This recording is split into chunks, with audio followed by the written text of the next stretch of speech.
నిజామాబాద్ జిల్లా దర్పల్లి మండల కేంద్రంలో చెక్కుల పంపిణీ కార్యక్రమానికి వచ్చిన రూరల్ ఎమ్మెల్యే భూపతి రెడ్డిని దర్శి కులస్తులు మర్యాదపూర్వకంగా కలిసి శాలువా కప్పి పూల బొకే అందించి ఘనంగా సన్మానించారు. సందర్భంగా దర్జీలు మాట్లాడుతూ రెడీమేడ్ దుస్తులు వచ్చినప్పటి నుండి దర్జీ వృత్తిని నమ్ముకున్న తమకు కష్టకాలం ఎదురైందని, తగినంత పని దొరకక దర్జీలు కష్టతరమైన జీవితాన్ని గడుపుతున్నామని, తమ కుటుంబాలను పోషించుకోవడం భారంగా మారిందని, గత ప్రభుత్వం దర్జీలను చిన్నచూపు చూసిందని, దర్జీలకు ఎలాంటి సహాయం చేయలేదని వారన్నారు.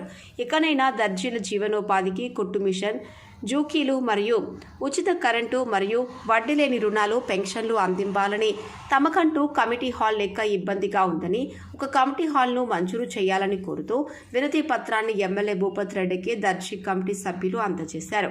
స్పందించిన ఎమ్మెల్యే దర్జీలకు అన్ని విధాలుగా అండగా ఉంటామని, అర్హులైన వారందరికీ పెన్షన్లు వచ్చే విధముగా ఏర్పాటు చేస్తానని, అవసరమైన వారందరికీ కుట్టు మిషన్ల కొరకు లోన్లు అందిస్తామని ఆయన హామీ ఇచ్చారు.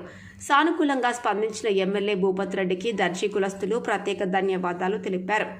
కార్యక్రమంలో కాంగ్రెస్ మండల అధ్యక్షులు ఆర్ముర్చిన బాలరాజు మరియు దర్జీ యూనియన్ అధ్యక్షులు వెంగళ లింబాత్రి, ఉపాధ్యక్షులు బైరి అనిల్, కార్యదర్శి ఎల్లారం భాస్కర్, కోశాధికారి కొత్తూరు శ్రీనివాస్, సలహాదారులు ఖ్యాదరి శ్రీధర్, దాసరి గంగాధర్, తాళ్ల కృష్ణ మరియు యూనియన్ సభ్యులు తదితరులు పాల్గొన్నారు.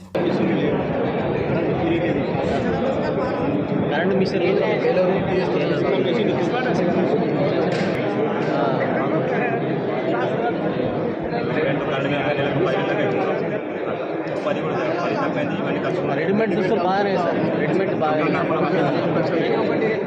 రెడీమేడ్ బాగా కాబట్టి ఉపాధి